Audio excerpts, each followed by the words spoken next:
Hey guys, Hey. welcome to the live. We'll hang out here for a little bit to see if anyone jumps on here. But yeah, we have had a pretty productive but restful day, I would say. It's been nice. I've got a lot of our brassicas planted. We got, oh gosh. So we're trying every single year. I say that it's the last time I'm trying Brussels sprouts. And then I see them and I'm like, I gotta try them again. I'm determined to get them to grow. So we planted 6 Brussels sprouts and I think 24 collards, 30 cabbages, 36 broccoli. Yep. I like broccoli. I like having broccoli deep fresh and to freeze for future meals. So that was like, I told him I wanted a lot of broccoli. Our kids actually like the broccoli too. So that's good. That's good. It's a good easy side. But that's not all we planted. I planted lettuce and kale. Yeah. And sorrel. And sorrel. Yeah. Yes, never grown sorrel, but it's supposed to be, the young tender leaves are supposed to be good in this salad. So had some seeds, figured I'd give it a shot. And I weeded a bunch of one section of our garden. So yeah. Yep. So hey, we have a viewer. Welcome, first Yay. one. Can you hear us okay? Just let us know. I always like second guess these things. Yeah. Like when we're doing the live and making sure like everything's on and stuff. But we were just talking about everything that we were planting today that we got planted in the garden. Also got a whole section cleaned up. Yes. Which was nice. Yeah, because there's just a lot of debris still in the garden from the storm. I mean, just like pine needles, stuff like that. But also like where we just pulled the corn up and the stalks down. So and your rows are back. My rows are back. I have decided that I feel much more at ease mentally and emotionally when I have my arched rows. So that was good. I was glad to see them back. Yeah. So, excuse me. But so I am really excited that we had some garden time today because we haven't really had a lot of that. Yeah, we really haven't. It's been kind of busy. So. And it was nice. Like our weather is finally cooling off. Yes. So it's just like, like you want to be outside. Like this morning was a nice brisk, like it was cold. Low 40s. It was cold. So that was kind of nice. And we're only planting a portion of our garden, so we get to let the other part of it rest, which is good. Yeah. So what we wanted to get on here and just talk about, we just thought it'd be fun to do this in live form so that we could maybe do a little bit more interaction with you guys, Q&A, I don't know, also ideas from you guys. But since Helene came through, it was really, I wouldn't say a gut check, but definitely like a check on our systems and what we have in place and what needs to be beefed up. And so we've kind of been processing through that over the last 2 weeks. Now, I will say, like, here where we are, we didn't have it bad at all. So this is not trying to like play up our situation and downplay everything going on up in, especially North Carolina, but even upstate South Carolina, Eastern Tennessee. But we were out of power, and that was pretty much it. Like we were out of power for about 4 days. And looking back on it, I'm like, it really wasn't a long time, but it felt like a long time in the moment. And it was long enough. Hey, Veronica.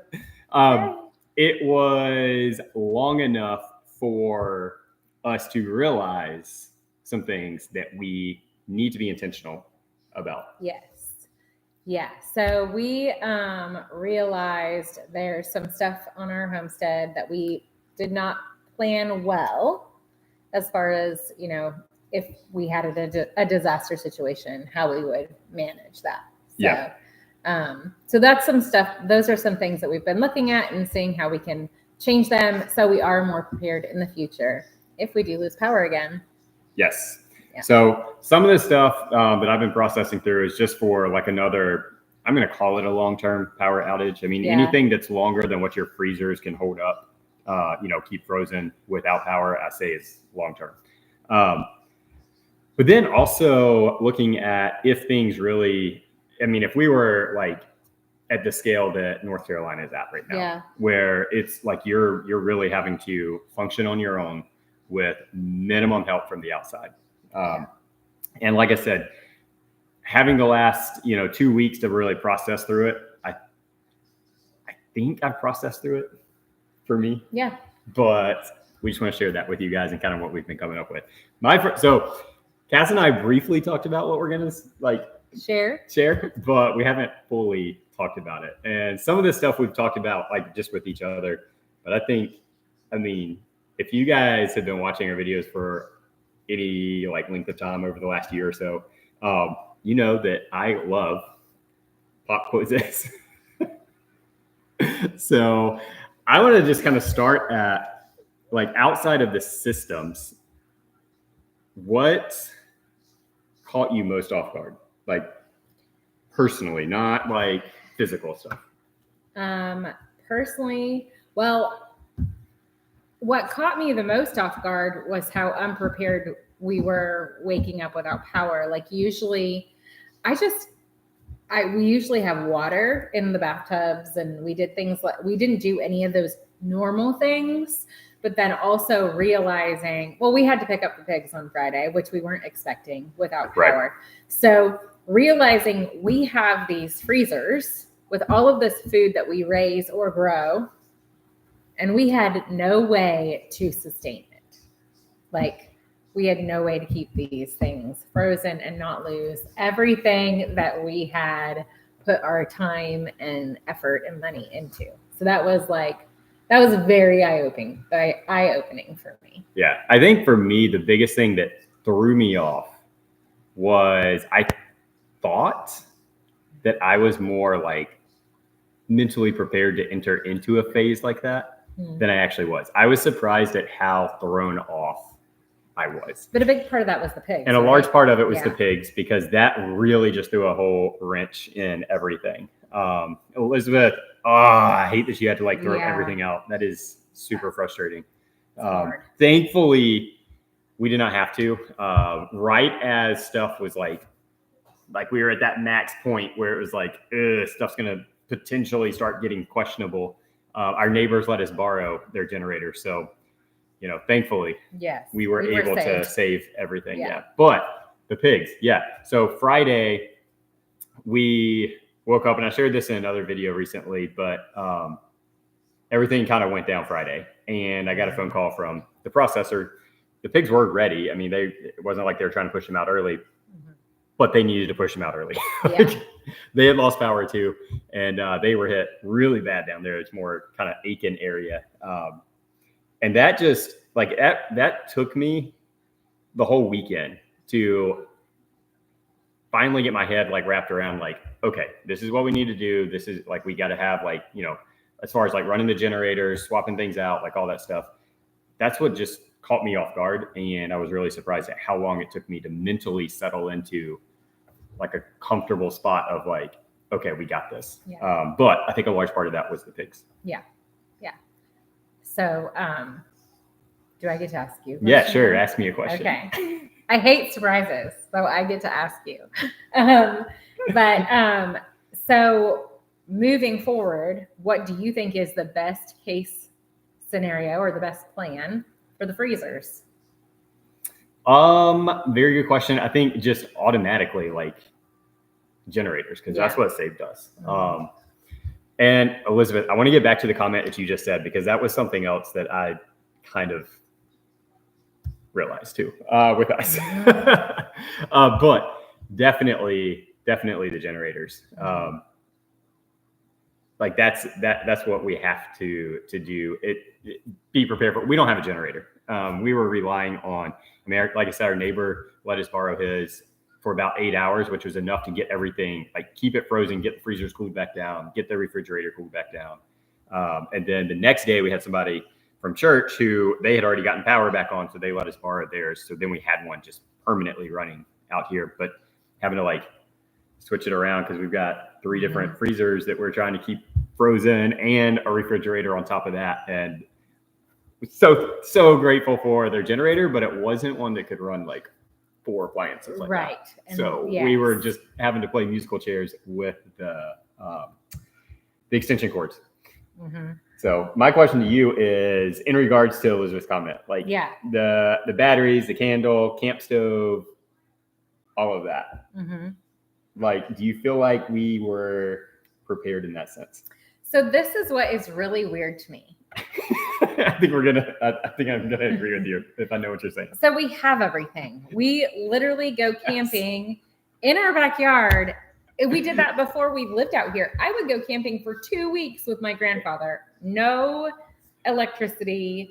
And we did have access to water, but like we did literally everything over a fire. So I don't know why like we felt like we couldn't function or survive. And I think it's because again, the storm turned. We weren't supposed to be hit the way we were, and we weren't mentally prepared for what we woke up to. Right. You know, like it's like even our friend Jess had mentioned that she didn't even have coffee ready. Like we were just so let's be real, incredibly that's essential. Right? We were just so incredibly unprepared, which made us mentally unprepared. And like, yes, our friends you know, we joke about it or whatever, but like that's like our lifestyle. That's like what we do. We all go camping and we all like, you know, like to do the survivalist thing. And like in the minute, I couldn't even wrap my brain around that. Right. And so, yeah. Okay, this is how like thrown off I was. Okay. Now keep in mind, like I said, I finally got my head wrapped around everything Sunday. We got power back on Monday night. I didn't even think about the fact like, oh yeah, we had like all the camping stuff to make this really easy. And we until after we got power back on. Yeah. So yes. Yeah. That has got to be like front and foremost. That's the other thing that threw me off. Not just the pigs, but like I had to wrap my head around that. Like, okay, how are we gonna like? We spent a year raising these pigs, and that's a year worth of like pork for us. So it's like 2 years. So I was really stressed about that. Like, how are we gonna keep this from going bad? But then on top of that, like the whole water issue, being on the well, not having access to water. No, we did have access to water, just not on our property. Right. It just, everything just threw a wrench, like was like a wrench being thrown into like all of your gears. And it was, that's what surprised me the most is how poorly I handled it mentally. And like being able to just, because normally I don't like change, but normally in a situation like that, like I can just like basically kind of keep mentally calm, focused, make the calls that we need to, like make the decisions.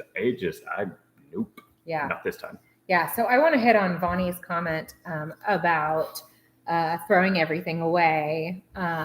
So they dove deeply into every form of shelf stable food preparation or preservation. Sorry. Yes, because this is definitely something that we talked about. Yeah. So this is one thing I said. We have access to a pressure canner, water bath canner, and a freeze dryer. But the reality is I do not preserve any of our meat in that way at this point in time. That will be changing. We have a YouTube channel we used to follow a lot before we actually got our freeze dryer, and it's retired at 40. And he shows you how to freeze dry and rehydrate literally everything.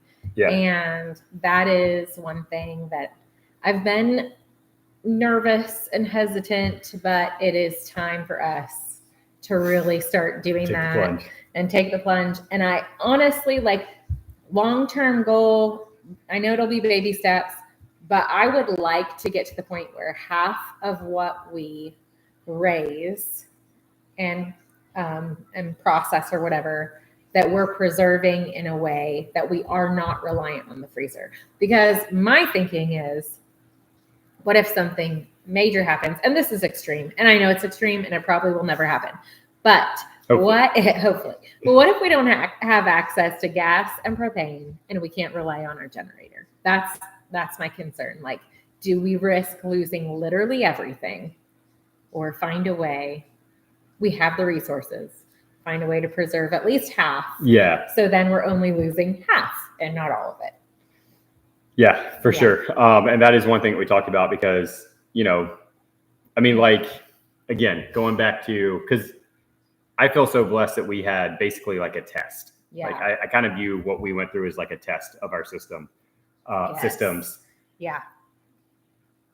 Should we go through something like North Carolina is going through? Like, I mean, generators are good, but there's no guarantee that you're going to be able to get the fuel to continue to run them if you're having to run them for a long time. And so that's what made us start thinking like, okay, we got to preserve things in a way that if we do lose food in the freezers, we still have food to continue on. Yeah. So yes, that's definitely a skill that we want to start working on. Yes. And in the very figuring out. Yes. So I was reading, Elizabeth, is that you that said you don't have water still? Like the well's not working? Yeah, our well isn't even functional right now, but we had bottles of water. Wow. Yeah. So did like losing power do something to the well to throw it off, or do y'all still not have power? Maybe you don't have power. I don't know. Hey, there's Zach. Yeah. Hey, Zach. So Zach, I saw your Instagram post that are you powering your greenhouse with solar? Like I saw that you're using something for solar right now. Is it like, what are you doing on your homestead with solar right now? Yeah, it's a great question. And that's one thing, like a lot of people asked us or said like, well, don't you have solar? Well, yeah, we have solar panels. We knew this when we got them installed, but when you do solar panels in the way that we did, where you get like the tax credits and all of that, basically pays for a lot of it. It is all tied into the grid. So even though it's weird, but even though you're producing energy through solar, if the grid is down, you still don't have power. It's not sending power. When you see solar panels on a house, it's not sending power into the house. It's just putting it back into the grid. And so, we don't have a storage battery. So right. we're not storing the power directly on our property. Because the reason why I wanted to go solar in this form was because we knew that there were going to be hikes in the cost of power. So I kind of just wanted to secure our payment and know what we would be paying in the future. So it was more of a financial decision than like an off-grid homesteading self-sufficiency decision, if that makes sense. Yeah. So to do like a full system that would run your house, like it's really expensive because you're paying out of pocket for all of that stuff and the battery and everything else. At least everything that I've seen or heard. So that's Zach thinks. And that's one thing that we kind of talked about. I don't think that it's going to be high on the priority list right now. Yeah. But like running our well off of solar, being able to switch that over to solar, that would take a little bit more finagling because the well's in the woods. Yeah. And you got to have sun. Yeah. And we don't have sun over there. We don't have access to that right So, yeah. Yeah. We did our well and kind of planned the layout of our homestead before we were homesteaders. So that's just not something we thought about because I don't even think we would have thought about it. I don't think we would either. So because we don't encounter this on a regular basis. Right. Whatever. Worst case scenario. And so I did kind of play out in my head, like, okay, like if we kind of go through worst case scenario, this wasn't worst case scenario, but I had like a plan in my head of like, okay, well, we know this, but we have this contact that has access to this contact that has access, basically kind of like went through and did an audit of our community. Yeah. Just in my head. And what I was impressed with and what this 4 days really showed me was that audit was pretty accurate. Yeah. We were able to rely on those people that in my head was like, okay, we can rely on them for that. So one of the things was we didn't have to use it, but our neighbor has a hand pump on his well. And so like we had access to water through that if we needed it, but we also have another neighbor who's really good friends of ours that have a house generator. Yeah. So we just filled up bottles. Went up there. You don't have to pump for that. You just fill them up and hang out and have dinner. I mean, but if we needed it, right. A short walk through the woods, and we do have access to water again. Like if North Carolina scale something happens here, so yeah, and we had help mental help from people that I really, from other friends that I didn't really expect. So I was able to go do laundry at some friend's house, and just it's interesting how everyone comes together and even forms that community bond even tighter in situations like this. So community is so important. It's so vital. But ultimately, the goal is to be able to be self-sufficient and to figure out how we can do the most we can on our homestead for ourselves. Yes. In any situation. Right. So, right. And ultimately, like the last video that we put up last weekend, I think if you guys saw it, like that's what I was talking about. Like I believe in today's world, like you have to still rely on community to be self-sufficient. Yeah. Self-sufficient. Sure. It's really, really difficult. I would say like unnecessarily so. Yeah. To be like 100% self-sufficient by the book, where like you're cut off from everyone and you don't need anybody. Yeah. At least that's not my desire. No, that's not mine. And I think it's still limiting. So the other thing I wanted to kind of talk about on water, or touch on with water, was watering our animals. That was one thing that did go through my mind, is that, Moni, that's not good. But yeah, I want to make sure that we also have access to large amounts of water. We have several goats, and we have a rabbit, and we have chickens, turkeys. I don't know what we would have in any scenario where we would lose power, but either way, we have dogs, a cat. All of them need access to water. So, hey Perry, welcome to the chat. But yeah, so that was another big thing. So one thing I do want to do, I know it's not like a solution for everything, but just an extra little, I guess, a little backup would be have a rain barrel that is in the garden attached to the greenhouse, so that when we don't need it, we can just use it to water beds in the greenhouse. But if we needed to, the greenhouse is really close to the goats, which is like my main thing because they require more water than anything else. And so we could maybe use some of that water to water our goats if necessary. Right. And that was one good thing, is like we actually, again, unplanned, because we got really slack on this course one time. But we had several containers that collected a lot of that rain. And so we did have water to like flush the toilets and stuff like that. I mean, not drinking water, but it was essentially like a rain catch system. Rainwater catch system. Unintentional, unplanned. But it made me realize the importance of it, because it did give us water that we could use for other things. I think the other things that I would like to be intentional about is like washing dishes, a system to wash dishes. For sure. And then, I mean, bathing also. I haven't thought through that one as much, but. Oh, I have a plan for bathing. Oh, good. But washing dishes and washing clothes. I was like, there's another washing thing. Washing clothes. We could have done it if we needed to, but it would have been like grabbing a couple of 5-gallon buckets and like trying to figure out how to make it work.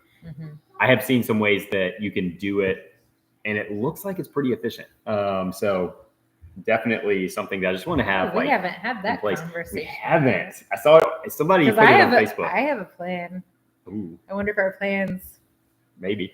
I saw it on Facebook. Somebody had put like how they did it, and you basically have 3 5-gallon or 7-gallon buckets. One of them you drill pretty good sized hole in the bottom of it. Another one you drill several smaller holes in the bottom of it, and then the other one you leave intact. And then you get a commode plunger and drill holes in that, and that's your agitator. So you use the bucket that doesn't have the holes. Okay, like your plan. It doesn't have the holes to like wash them.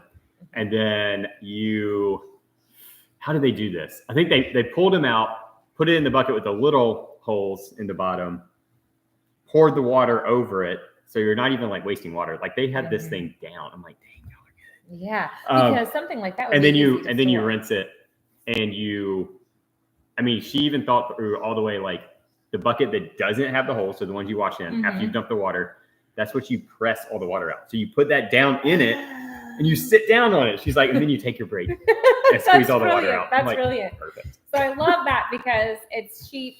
It's something very DIY and it's easy to store. And it makes you, I think those small things like that, even though you could just go grab a bucket, wash clothes, whatever, it makes, if we were in that situation again, it'd be like, yeah, we already got the system. Like this isn't daunting. We don't have to think through it. Like we got the system. So you just go out there and like pull it out and start doing it. Yeah, no, I think that's great. And we already have a line that needs to be a little bit improved, but we have access to it. And if not, we used our vine, our grapevine lines. So we have that. So I wanted to say, going back to the IBC tote, that's what I've been looking at. And some of them, or I guess all of them, you have the option that you could like screw in a thing at the bottom where you can attach a hose. Yeah. So I've been looking at the IBC totes. The one thing I don't understand is how you clean them, because I know that algae, it's water outside. So bacteria and algae would grow. I haven't looked into how you keep it clean when you're not needing it. So that's the only thing I haven't. That's why I'm not 100% set on that yet. And so I think that like brings up the next good point that I did that caused me to like really think through this, because initially I was like, oh yeah, like if we had a rainwater system, like we'd have water. Yeah. Well, you gotta have a way to filter that water just because of things like that. So, and they make like straw filters for like backpacking, stuff like that. And we don't have that stuff. So I think we definitely need to get, that's another thing I want to look at, is get a filter system in place, whether it's like a bigger thing or something small, like just with the straw, so that you literally could drink out of a mud puddle and it would come up through the straw clean. Yeah. Something like that would be good. Somebody said the hand pumps are expensive. They are expensive. Some of these things are things that we want to work towards. They're not necessarily something that we're just going to go out there and apply to the homestead, in the next month or two. And that would be something like way down the road, but definitely kind of still on my radar. I've looked into it. I talked to our neighbor about it. They initially thought, even the well guy that drilled their well, thought that they would be able to have the hand pump on their well, but also use the electrical pump, the traditional one. But what they found was they were pulling a lot of sediment into the house when they were running it. And so the only thing they could figure was because the hand pump was on the same well that they were also pumping out. So they ended up having to drill another well. Thankfully, I think the guy did it for free for them. That supplies their house on a regular basis. The original well still has the hand pump on it. Doesn't have the problem of pulling up sediment anymore or anything. So that being said, that may answer some of y'all's questions. Like just knowing that, I wouldn't want to put a hand pump on our well. It would be a really expensive adventure, but look into possibly like drilling another well and putting a hand pump on that one if we need to. I mean, after going through this again, it's only 4 days, but I'm like, some of these things, like it might be worth it. So that would be a big expense. Generator, fairly pricey, but that's something that is priority, definitely like number one, I would say, for us. Yeah, for sure. Generators top of the list. And honestly, we haven't talked about this, but I feel like if I were to do it my perfect way, I would have a really nice, large generator that is propane, and then a smaller, less expensive generator that is gas, because it's cheaper and it wouldn't be something we would have to rely on, but it would be nice to have in case one or the other wasn't available. Because there were a couple days that like propane, we couldn't find propane, but we could find gas. There were some times when people couldn't find gas, but they could find propane. So if I were to be totally prepped and ready, I would want both. Of course. My neighbor did, the one that we borrowed, Saturday, he had a generator that could run on either one. And I mean, that was nice. That made me think like, that would be really nice. Yes, that would be really great. I wanted to see. Yes, Doug and Stacy, if you guys don't, I mean, I feel like probably everybody kind of this homesteading probably knows who they are, but Doug and Stacy are great resources for off-grid systems. I've heard of Simple Living Alaska. I've never watched any of their stuff. But yeah. Did we get the email about the dual fuel generator and solar setup? I don't think so. I have not checked the email this week. Did you see an email? I haven't. I let you check it because I always get myself in trouble. It's been interfere with like soap stuff. Kids. We've had sick kids, and it's been trying to get back into job and everything with post. Yes, when we're on top of it, we try to check that email once a week. So we will definitely check that. I'll Thank check you into that. Yeah, for sending that. And then there was also Zach, I really want to look into that wash system on the back of a bicycle just for curiosity's sake. Like that would be really cool. And I could put a kid on the bicycle.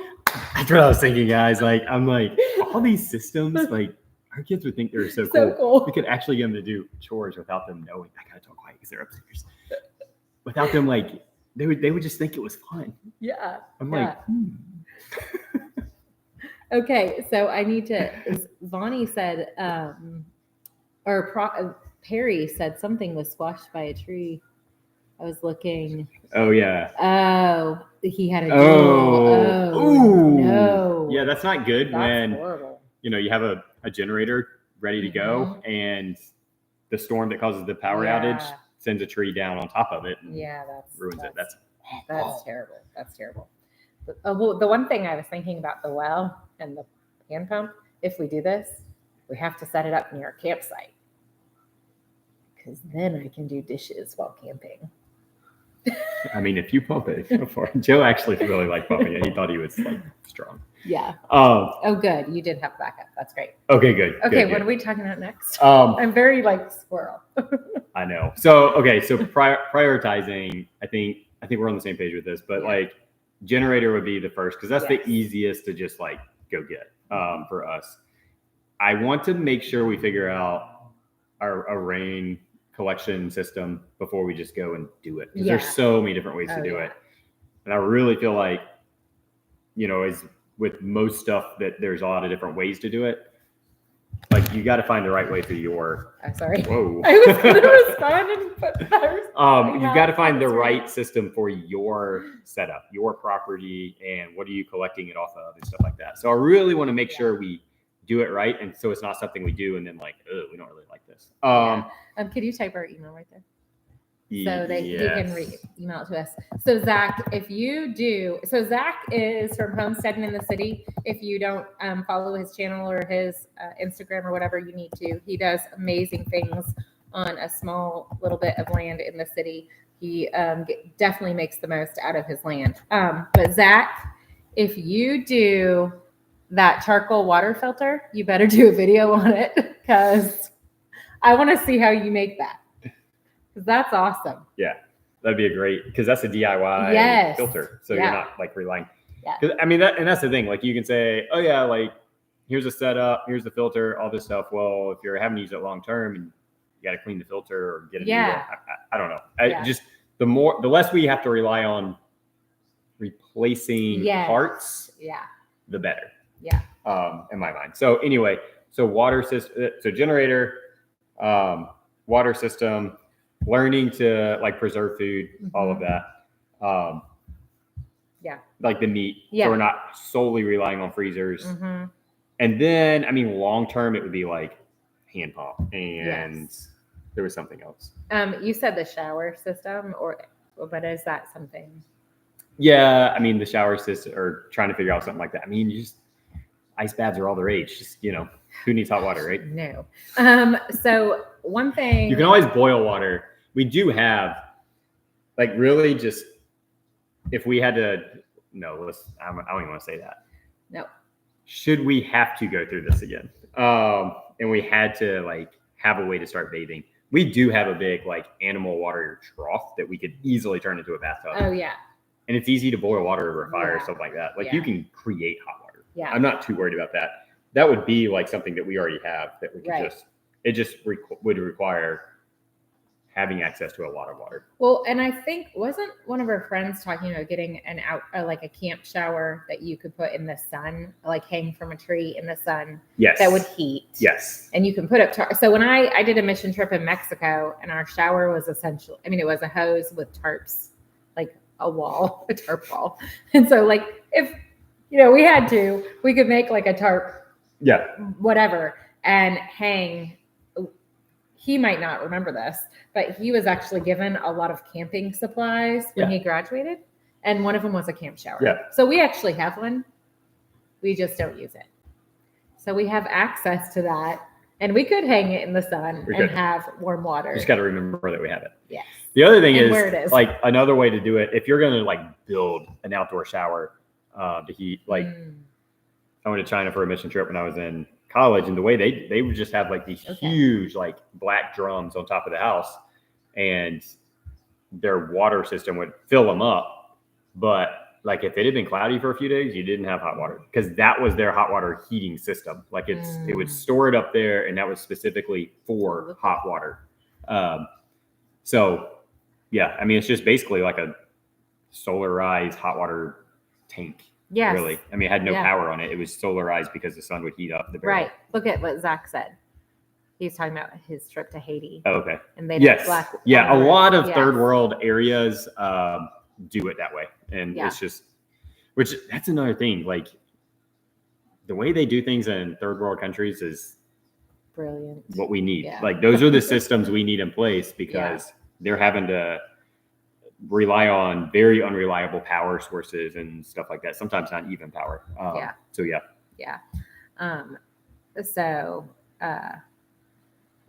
Ooh, Mallory can tell us all about that. I know. I was like, Perry, is that a joke? Was it? No. Are you kidding? You know Mallory? I know. But I'm like, part of me is they're like, friends of ours, guys. Like, they go to our church. I feel like I remember her like joking about using the pool. So I don't know.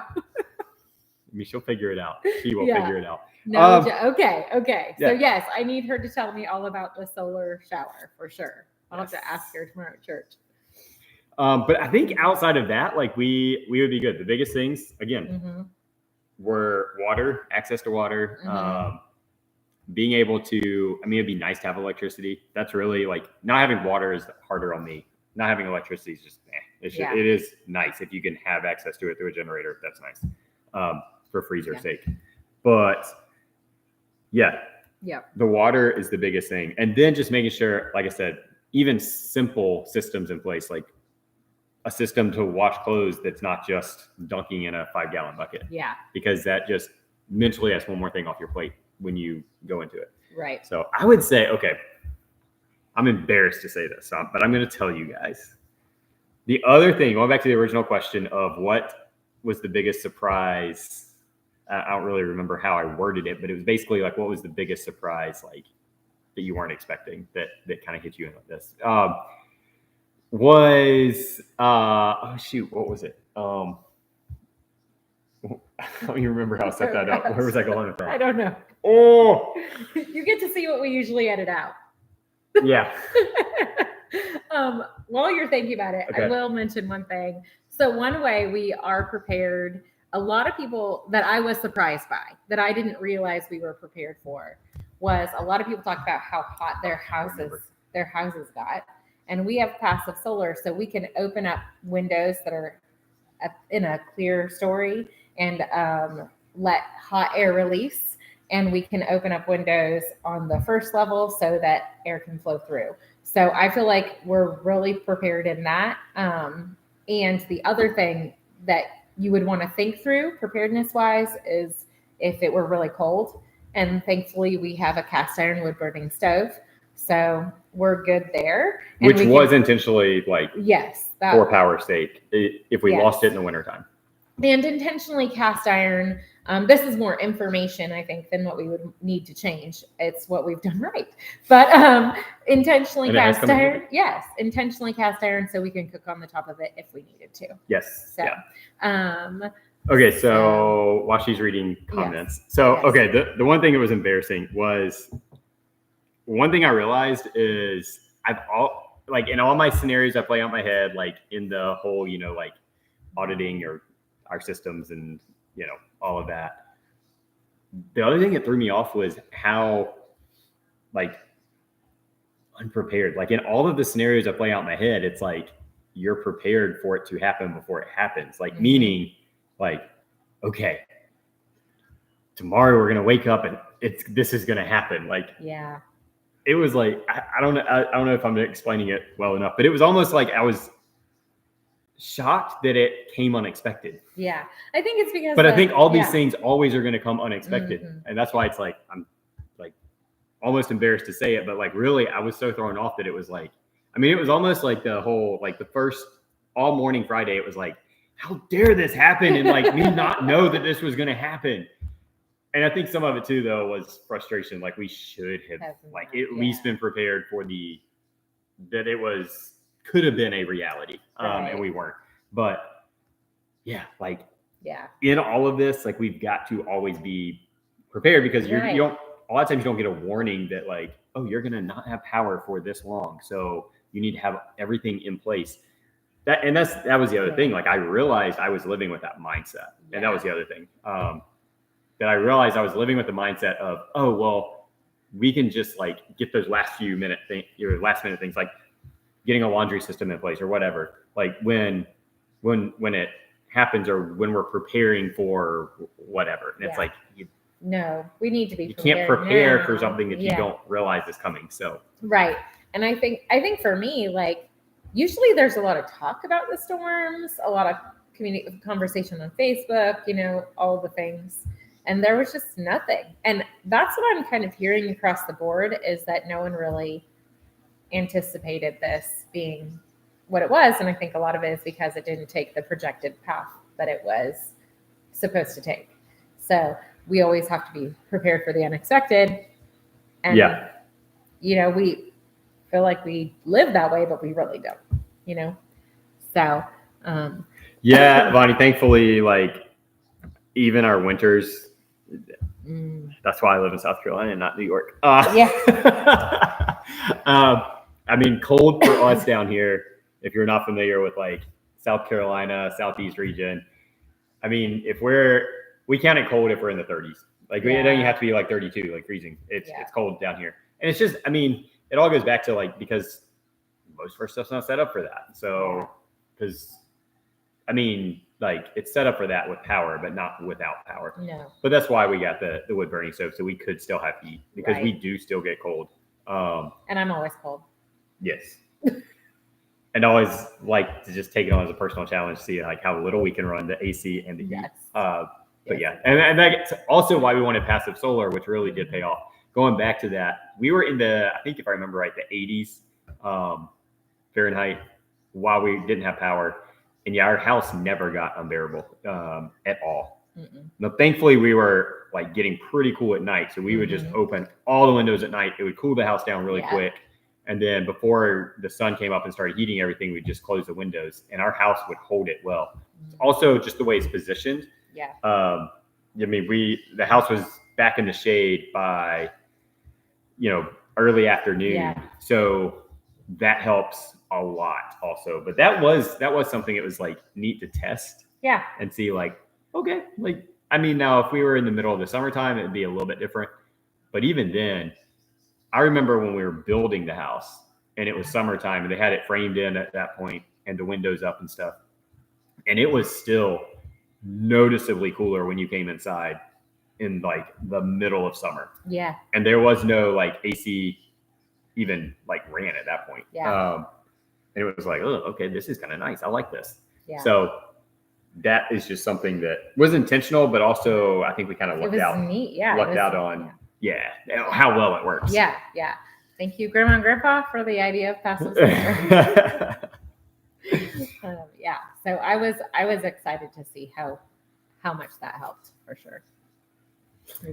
Oh yes, Elizabeth's making me feel good. She also felt like very unprepared. We weren't alone. Right. It just almost paralyzed, and you're like, oh my gosh, like what's going on? Yeah, that's right. And that's the other thing. Like, I mean, you look at the maps and stuff. They say that it had downgraded to a tropical storm by the time it hit South Carolina. I don't believe that. I'm not saying like they're liars and trying to. I don't get into like that end of stuff, but I do know that the airport in Augusta, which is on the line, it's Georgia, but it's on the line, recorded 100-mile-an-hour winds. Yeah. That's not a tropical storm. We have tropical storm status all the time here in South Carolina, which is why nobody was really like, we were like, okay, yeah, they're saying tropical storm, whatever, we'll be fine. Worst case, lose power for a day.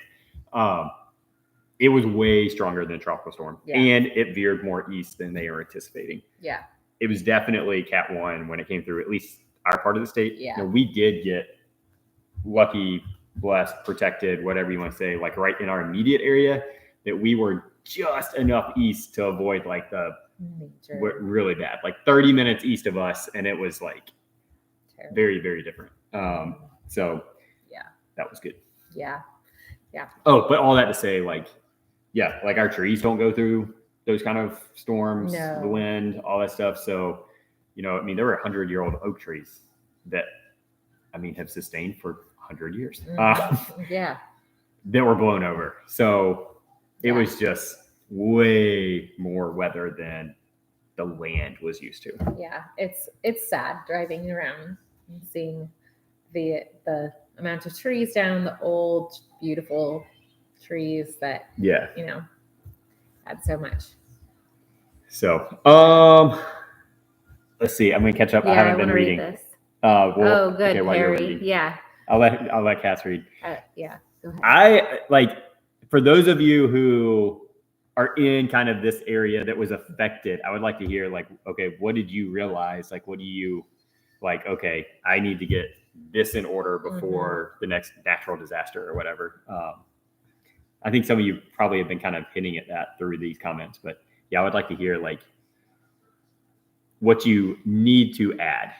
Yeah. And if you're not in this area, I think things like this are a great way, especially if you're like in touch with YouTube content creators, all of that, who are in this area, like a great way to just be able to kind of review your systems, kind of do for sure. a self audit of, okay, well, if this happened, like kind of check. This is what they're saying. They weren't prepared for it like us being big. Yeah. Weren't prepared for or thought they were ready, but then ended up not.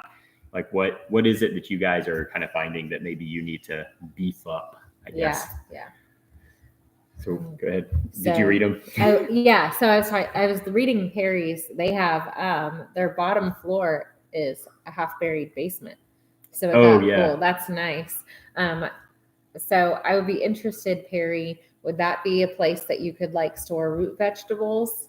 So that's one of my things on my list. Yeah. Is to figure out how to store the root vegetables that we grow, and like our pears and apples and stuff. So I'd be curious to know the temperatures, and I might have to pick your brain about that a little bit. Yeah, Zach, I didn't know that there was a tropical storm in 2022 that knocked out power for 3 days for y'all. Wow. I mean, that's crazy. I didn't either. But yeah, you're right. I mean, just you hit the wrong thing. Duke Power is the power supplier up in the mainly kind of upstate area of South Carolina. They had, out of their 3 substations, like main 3 substations, they had 2 that went down, like that were damaged. Yeah. So it has taken them forever to get power back up and running. So I mean, the wrong spot or whatever. I don't fully understand the whole grid thing, but you get the right damage on the wrong place, and it can take a long time. Yeah. Zach, I'm glad to hear that your family in Western North Carolina is doing well. That's a scary place to be, right? That was a scary place to be during this storm for sure. Okay, Perry, I'm going to hold you through that. Starlink, I mean, I've heard a lot of that. Maybe this will be a fault on our end, but as far as like internet communication, like having links, like with Starlink, that's not high on my priority list. And it might just be because there's more things that are like essential that we need to get in place. But That was one thing though, and I think it was because the systems, one, cell towers were damaged in some areas, so you're kind of running on limited reception. Mm-hmm.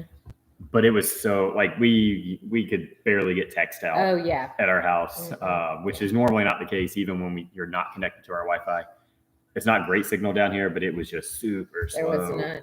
But that wasn't, I mean, in the whole scheme of things, that wasn't anything that ever made me feel like, oh my gosh, like we got to fix this. But Starlink is a great, I'm finding out, internet access provider for this because it works off of satellite. So you can still get it. You can still have internet, Wi-Fi without power. That would be neat. I mean, I guess it has to have some form of power on it. He said, I think he had solar. But I think that for me, that would be important. My family's in California, so I would want, if it were long term, I would want access to that. But in the minute with what we were experiencing, for me, the only thing on my brain was the freezers. So I like that. So water system purification, filtration is number one, and then build a storage room to hold a generator and supplies. That's good to have a spot designated for all of this stuff, because I was talking to someone today. Yeah, so you're not like going through and trying to figure out, okay, where did I put this? Right, exactly. And just knowing where everything is. I guess it was Lisa yesterday. She was wanting to have a space designated for just everything that they would need access to. Yeah. So. But that is good, especially like looking back and saying like, okay, that took me that long to like wrap my head around everything. And that's just one less thing you're having to think through. If you have everything in the same spot, you just go take it out, got it, set up everything, and you're good to go. Yeah, that's good, Zach. He got it, and he was able to draw. He could get that from 80 watts of power, and he could do that with the solar. So they're just going to have it as a backup. I think that's a great plan. Yeah, definitely. I think also for me, and this would be not near the top of my list, because the generators are definitely top, and water, having access to water. But I would like to figure out a way to. Bonnie, that's a great suggestion, by the way, with the generator. I'd like to learn more about solar panels and having, I mean, obviously we have the ones on our house that are not an off-grid panel, but having maybe a few panels around in case we needed to do a few things like power our phones or whatever, something small, or like a small appliance or something like that. It would be nice down the road to maybe have some of those. Catching up. Yeah, I was distracted trying to talk and read at the same time. Right. That is, so when I say generator, like part of that would be getting, I mean, ideally I would love to have like a transfer switch put into our house. And the 50 amp hookup and all that, just so that we can power certain things. So our friends down the road, that's how they have theirs set up. It powers about half their house. So they have their kitchen appliances on it, their well on it. They don't have AC on it. But they do have lights for about half their house. And so they can pretty much, they just continue to operate as normal. And so I would want to do something like that would, not necessarily power the whole house, but power just what we need it to power. Right. Yeah. And thankfully through a transfer switch that then just runs, certain breakers is essentially how you do that. Yeah.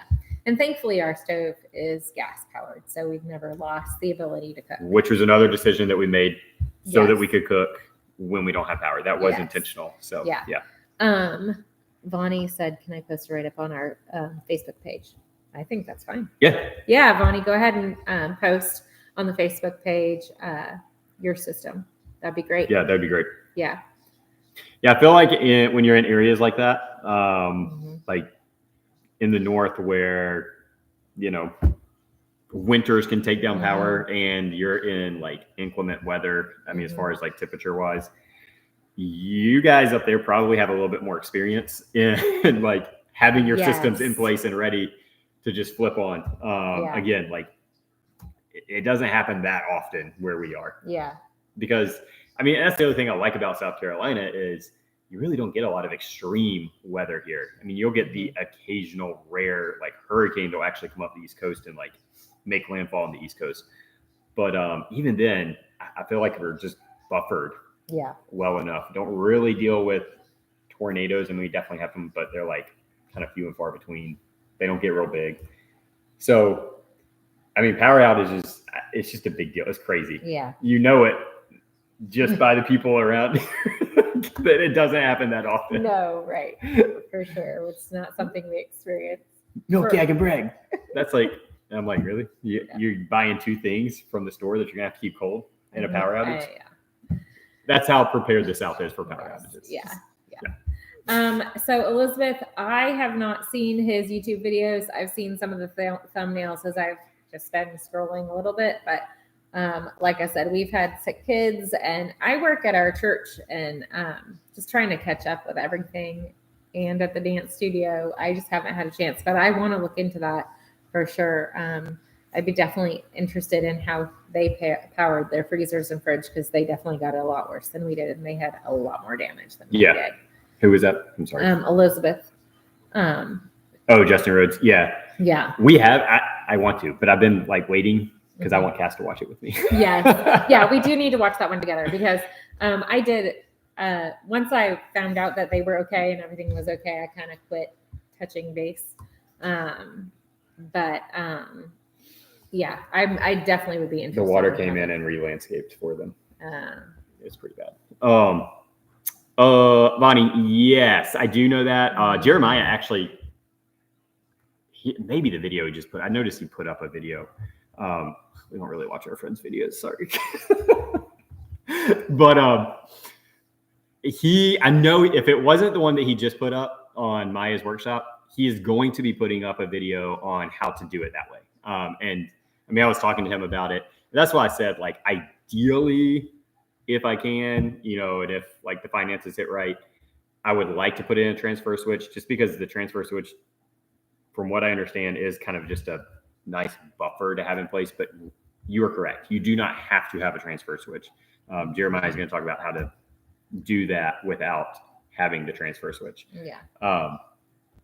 My one concern, and I didn't really think about this until now, and everybody's talking about it because, well, everybody was on a generator. Yeah. Maybe this isn't a big deal. Vonnie, you could help me, because it sounds like you have experience in running the generator.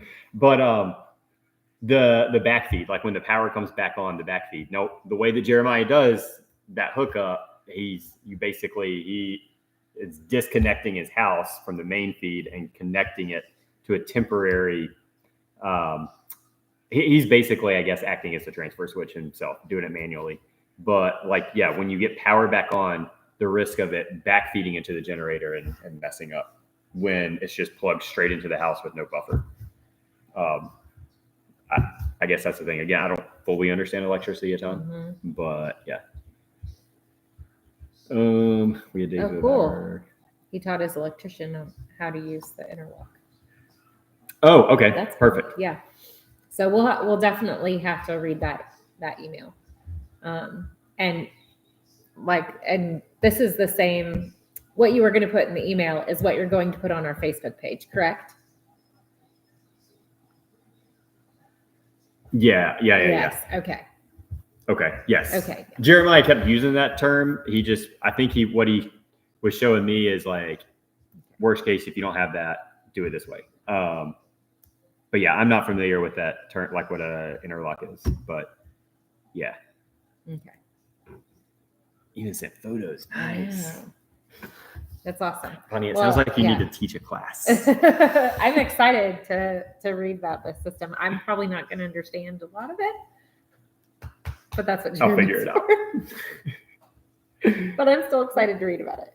Yeah, for sure. And definitely share that on the page, because there's a lot of people that are kind of looking into like, okay, how can we do this for next time? So that would be great. And we want to help people be more self-sufficient and be able to handle extreme weather for sure. Yeah.